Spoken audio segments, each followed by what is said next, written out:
This is the Louie T Network. Hey, either you're outside or you're in the lab room. Who else could it be? But me, your me. Louie T, welcome. You are in the lab room. Of course, I am your host, Lou. Thank you for joining me. This is the NFL Draft Prospects 101, your guide to some of the biggest and hottest names in the 2015 NFL Draft. We've already discussed some of the quarterbacks coming off the board relatively early in this draft. There's two more quarterbacks that I want to discuss. We'll do that later on down the pipeline. I want to talk about the guys that are going to be chasing down these quarterbacks. That's right, we're talking edge rushers today. And we're going to talk about some of the most prolific guys in this draft. And this is one of the deepest draft class when talking about edge rushers and guys that can get to the quarterback. There is an abundance of them in this draft, and we're going to break them down here on this program. We're going to start with one of the most well-rounded and versatile ones in Florida's Dante Fowler Jr. We'll start with his pros, and the first thing you encounter is his size. There aren't many guys in this draft that can get after the quarterback that have the size that Dante Fowler Jr. has at 6'3", 261 pounds. That's one of the things that separates him from the rest of the players that will be chasing down quarterbacks from this draft class. You look at a guy like Bud Dupree. He's another guy with a little bit of girth and size to him, but those are basically your two options in terms of guys that offer you the size in terms of weight as well as the length and the height. So Dante Fowler Jr.'s size is a great asset for him as a strength. He's very smart. This is a smart football player, and the one thing I love about players outside of the measurables and the things that I can see you do on the field is what's up here. I need to know that you're a smart football player. I had a wise man once tell me, the next time I draft a dumb football player, somebody hit me over the head, okay? And so basically what that means is you gotta have smart football players. You can't have a team full of guys who don't understand what their role is and what their responsibility is. You can't have a bunch of heroes on the field. You have a job to do and you need to do it. And there are a couple of instances, and one in particular against LSU, where I just saw him use his brains. He knew exactly what was going on, didn't allow the offense to suck him in. They did a throwback pass across the field. He easily could have chased backside. Instead, he stayed at home, didn't follow the bait, didn't bite down on the cheese, and was rewarded by being in position to make a play on the football and make sure that the pass was incomplete on a throwback pass. And so that was impressive. Also, there was a screenplay in that game, a middle screen. He was stunting inside, so he was getting immediate pressure. He said, wait a minute, I know I'm good, but I'm not this damn good. He looks around and says, okay, something's up. There must be a screen coming. And he waits on the screen, blows the play up, and that's what I'm talking about. Smart football players, you gotta have them, and Dante Fowler Jr. is one of them. He's very versatile, and I think that's another thing that separates him from a lot of the pass rushers in this class is his versatility. At Florida, this guy was everywhere on the field. And when I say everywhere, I mean everywhere. Line it up at left defensive end, at right defensive end, at right outside linebacker, at left outside linebacker. He lined up in the middle of the defense as a linebacker standing up. This guy was everywhere. You did not know where he was going to be from snap to snap. Hard to really account for him because you didn't know where he was going to be on an occasion. And so this guy was everywhere, and his versatility to be able to stop the run as well as drop into coverage as well as get pressure on the quarterback will make him a hot commodity that will come off the board very quickly in this upcoming year's draft. High motor. I love the fact that this guy is a sideline to sideline player. He's all over the place. I talked about him just being everywhere physically on the field, and there isn't many times where he does not get involved with the play, whether he's chasing backside, whether he's going and someone catches a wide receiver screen and he's got to run and chase that way. It doesn't matter. He's all over the field. I love his energy. He has a very high motor. Tremendous athleticism. I think we saw a lot of that at the combine. with him running a sub 4.6 40. We saw a lot of the things that he brings to the table in terms of the change of direction and explosion and all of those things. He's a very good athlete. He's a tremendous athlete. You saw it on tape. In some of these plays, he's very explosive and explodes to the football. There's plays where he knifes into the backfield. There's plays where he had to chase down a receiver out of the backfield. The running back runs a route from Florida State, and that guy's got the angle. I mean, literally, you're thinking, okay, there's no way Dante Fowler Jr. is going to be able to catch up to this running back out of the backfield, but in fact, he does catch him, and it was a very athletic play and a display of athleticism that you will see from few of these pass rushers in this draft.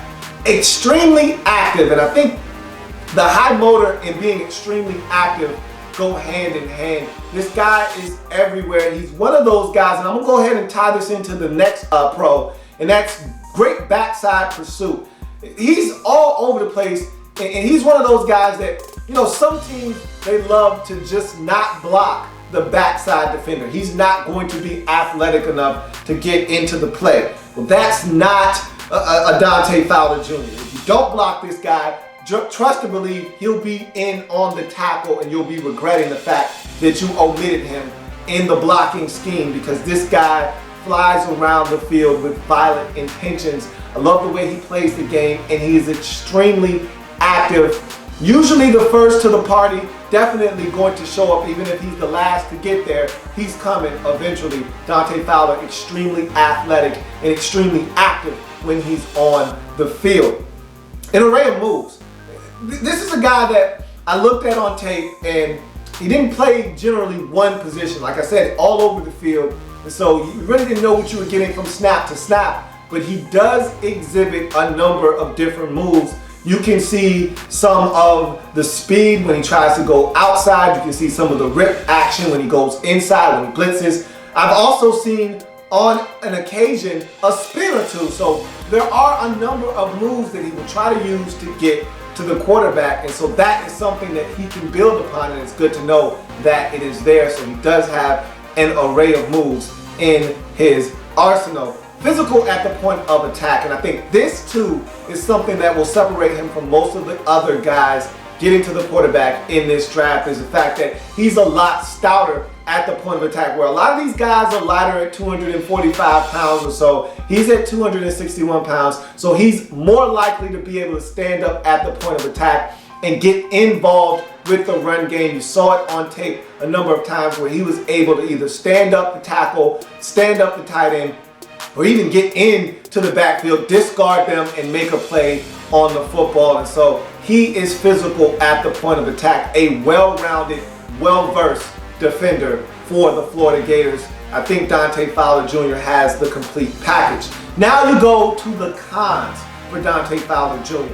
Not a natural pass rusher, and a lot of people think that he's just one of these guys you line up at outside linebacker, you line up at defensive end, and watch this guy go to work. And his versatility will make him a big-time asset in this draft, because he can probably be a base end in a 4-3 defense as well as an outside linebacker in a 3-4 defense. So his versatility will benefit him come draft day. However, he is not, I repeat, not a natural pass rusher. The first thing that jumped out at me, because I don't really know what I was expecting when I turned on the tape. I was expecting a guy that rushed from a more traditional edge rusher type of stance, a guy that rushed primarily from the same spot more often, and that's not what I got. And so because I didn't get a guy that was building on consistency, building on doing the same thing over and over, building on repetition and getting better, he's not a natural pass rusher to me.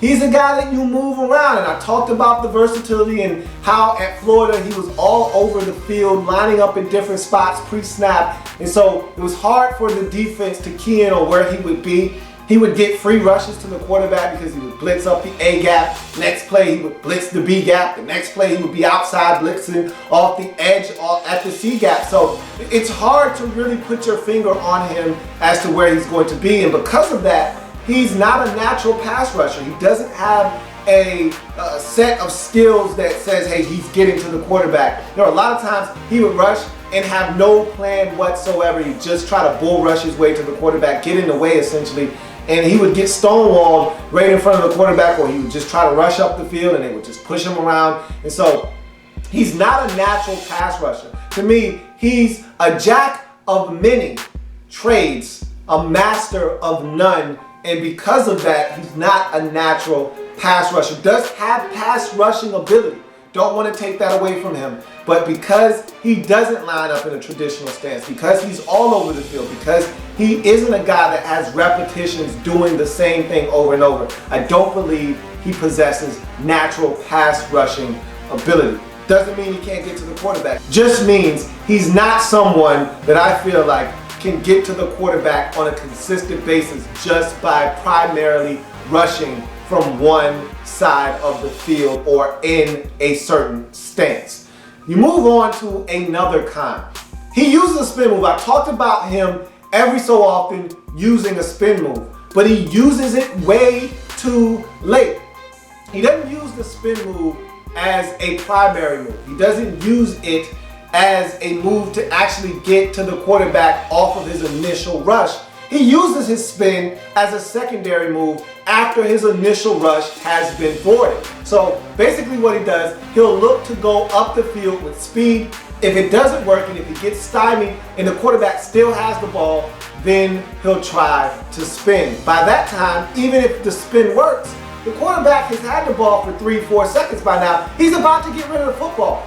If he uses that spin move sooner, I bet you it would be a lot more effective. The 3 or 4 times that I saw the spin, it looked like a very good spin move. It just came way too late in the process. Use the spin move as you get up the field and you get that tackle leaning towards the outside because of the speed. When he opens up, you spin back inside and you go get the quarterback. He usually waits until the tackle gets his hands on him and is able to set down and anchor, and now he wants to spin. It's way too late. Come sooner with the spin move, it'll be a lot more effective and something that you can add to the repertoire as a consistent go-to move that'll help you get more pressure on the quarterback. He will miss tackles. That's another con that I noticed. He's so aggressive, he flies all over the field, but because he's so reckless at times, he will miss tackles. A lot of times he's high. He's one of these guys that likes to come with a lot of aggression, so he'll come with a shoulder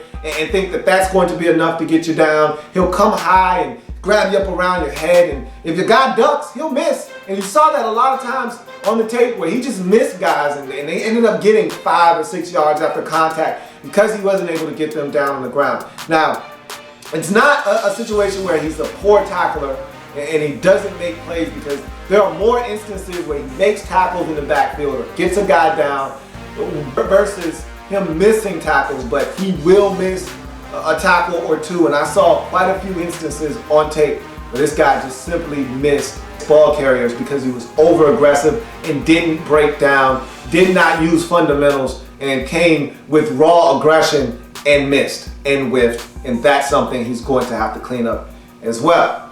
Can be over aggressive, and I just talked about that with the missed tackles. This is a guy that will fly up the field aggressively, take yourself out of the play. Will fly to the inside, blitz, get pushed all the way flush inside, get chased out of the play. He can be over aggressive, and teams will use his over aggressiveness against him. And I saw on tape, LSU dominated him, and more specifically, La'el Collins ate his lunch. The tight end for LSU, number 85, they were physical with him. And I didn't see anybody else in any of the games that I watched be as physical with him as La'el Collins and that tight end, number 85 from LSU were. They were so physical with him. They were driving him into the ground. They were driving him 5 yards off the line of scrimmage. La'el Collins had his way with Dante Fowler Jr. And to me, that can't happen on a consistent basis. And now, again, because he's so aggressive, La'el Collins used it to his advantage. Or you want to fly off the field, go right ahead, knock yourself out. I'll just make sure that you keep on going right past the quarterback. or it's a running play. You want to fly up the field? Go right ahead. You'll open up this huge gaping hole for my running back to run behind. So knock yourself out. Oh, you want to crash inside? Well, guess what? I'll seal the edge now. Thanks. You made my job a lot easier. I'm going to seal you to the inside and seal this edge and allow my running back to get to the outside. Those were things that he did in that game, being over-aggressive, and La'el Collins made him pay for it like nobody's business. And so that's also something he's got to work on. Staying at home sometimes and trusting the defense and not being over-aggressive and running yourself out of the play. All in all, to me, this guy is the most versatile outside linebacker in this draft. He can get pressure on the quarterback. Is he a natural pass rusher? I don't think so, but he can get pressure on the quarterback. He can stop the run. He can drop into coverage. He's highly athletic, very energetic. I love the way he plays the game, and to me, he's going to be one of the first edge rushers off the board in the 2015 NFL Draft. That's going to do it for Dante Fowler and his NFL Draft Prospect 101 breakdown. If it happens in the National Football League, whether big or small, we cover it all here in the Lab Room. Come back and join me as I continue to break down anything and everything in the National Football League. See you next time when we'll break down another one of these big-time rushers in the 2015 NFL Draft.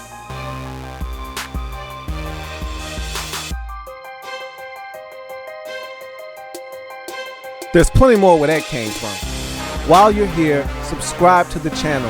If you want more Louie T, be sure to follow me on Twitter at @InTheLabRoom, or you can like the Facebook page at In the Lab Room. That's In the Lab Room on Facebook and at In the Lab Room on Twitter. Don't forget, subscribe to the channel if you haven't already done so.